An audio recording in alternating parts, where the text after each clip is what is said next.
Pag maliit na company, hindi nyo inaaprubahan, iniipit nyo. Pag malaking pharmaceutical company, yung multinational, approve kayo na approve. Why? Because may mga lagay. And then before pa, meron pa isang babae na FDA din, napasipak ko rin. Kasi inutil. So we'll open the floor for questions. Senator Yes. Raffy, Thank you, you had Madam a reaction to I was listening presentation. to his opening statement at natatawa ako. Kaya nga bumulang ako sa'yo, sabi ko, sinungaling. And I can prove that. Sabi niya, kukunti lang daw sila, but they're doing their best. But their best wasn't good enough. Example, pag mga multinational companies ang nag-a-apply for certificate product registration, ang bilis po ng approval. Pero pag yung mga regular mid-size o maliliit na pharmaceutical companies, ang tagal inaabot ng taon hanggang sa magsasawa na lang po yung nag-a-apply. And I have proof for that. Meron example ko sa iyo, Attorney Teston.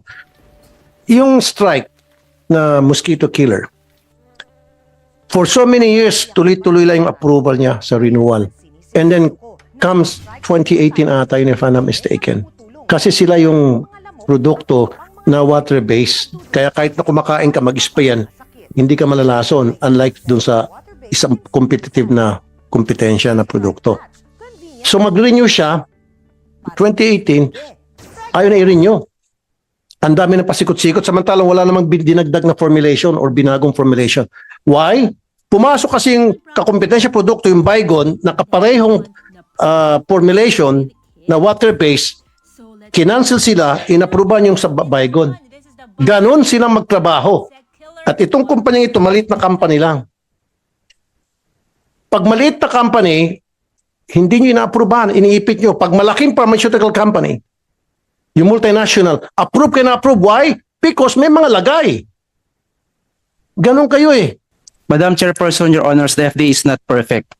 But the FDA and its people are working over and above their limits. And we are enforcing the law with the resources entrusted to us. We simply ask that these proceedings take place with the realities in mind. Maraming salamat po sa pag-imbita sa FDA, and you can all be assured of the FDA's full compliance and cooperation in the proceedings, lalo na po sa usaping counterfeit health products po na ngayon po ay masasabi po natin na marami pong nabebenta. Gaya sabi rin po ni Senator Raffy Tulfo, yung binibenta po ng prescription drugs, talaga pong bawal po siya sa online platforms. Totoo po yun.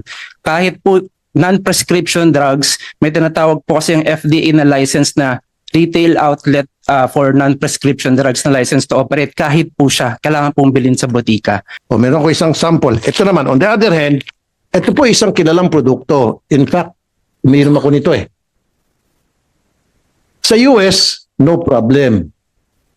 Kalat to, approved to. Pero sa atin, hindi approved. Kasi hindi registered daw. Now, ang tanong, is it because hindi ni-register ng supplier dito? O nag-aantay sila na i-register para may lagay? Diretsong salita. Huwag tayo magpaligoy-ligoy pa. Maraming mga produkto kami nabili na sinasabi nila, huwag tangkilikin kasi hindi naka-register, and yet sa ibang bansa, approved. Sa Amerika, approved. Pero dito, hindi. Huwag daw tangkilikin kasi hindi registered. E nag-aantay siguro ng lagay, Madam Chair. Alam nyo, Attorney Teston, ang dami nyo pong kapalpakan sa FDA. Matagal na po itong reklamo. Hindi lang, sa bagay, hindi lang po kayo. Remember, before you, nasibak. Bakit nasibak? Dahil nga, inutil din. The guy before you, I'm not gonna mention his name kasi wala naman na siya. Isa ako sa nagpasibak doon. And then before pa, meron pa isang babae na FDA din, napasibak ko rin. Kasi inutil.